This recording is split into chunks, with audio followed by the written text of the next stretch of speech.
Topaz is a debt collector who is after money, whether it be enticing your money for her Eidolons and Lycons, or from characters like Sampo who's been doing some evasion.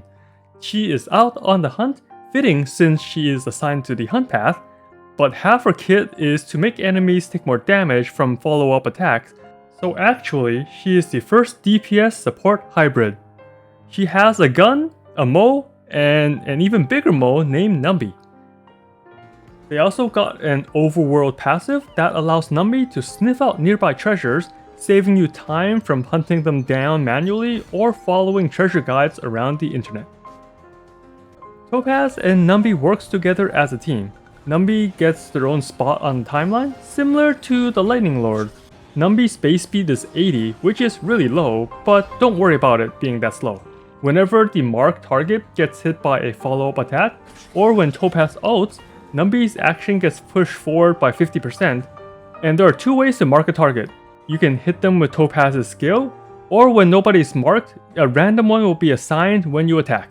You'll see a red trotter icon above the enemy on the marked one. Most of the time, you only use her skill to put the mark on bosses or elites or reassign it to a priority target. Other than that, you'll be using basic attacks to get back SP, making her a very skill point positive teammate.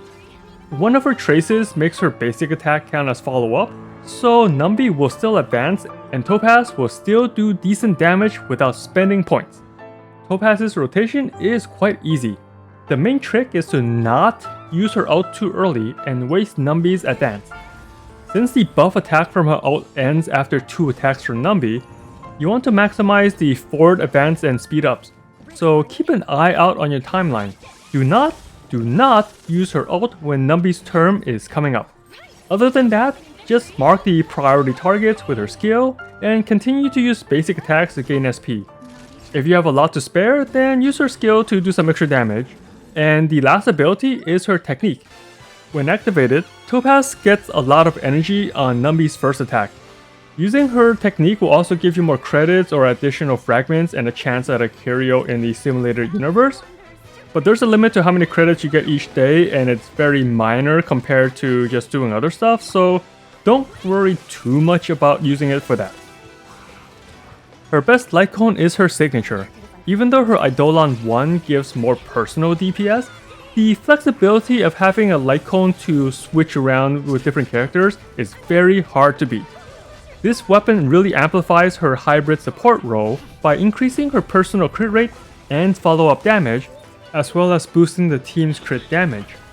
The art can be a little distracting, but it's very pretty nonetheless. For free-to-play, I would use an F5 cruising. It's not as good as F5 swordplay, but it is the free option. If none of these are available, then go with the leftover 4-star Lycons that are always around but doesn't really stand out. For Relics, her best in slot is the brand new follow-up attack set. The 4-piece is a no-brainer since pretty much 100% of Topaz's damage counts as follow-up. This set will increase her damage much more than the Firesmith or Musketeer set.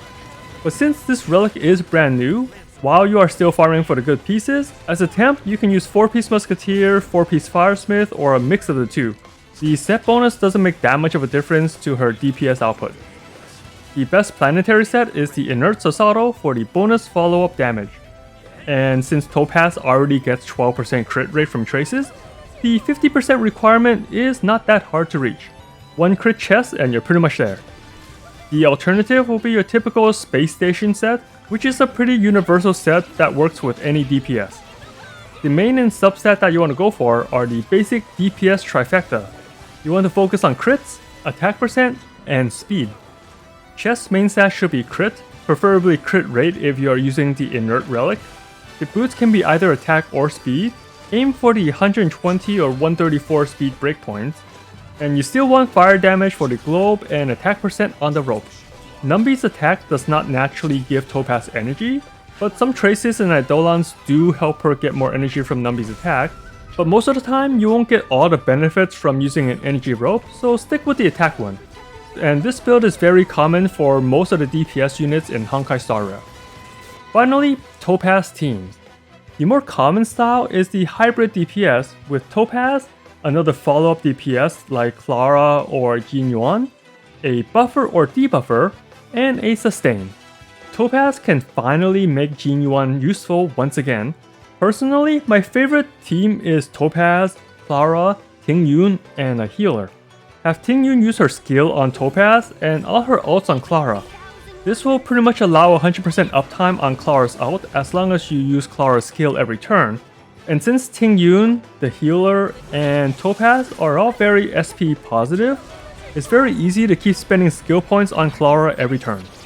For the second DPS, you can also run Blade, Himeko, Kafka, or Yangqing, but their follow-up damage is only secondary to the kit, so they won't benefit from Topaz's debuff as much as Clara and Jin Yuan.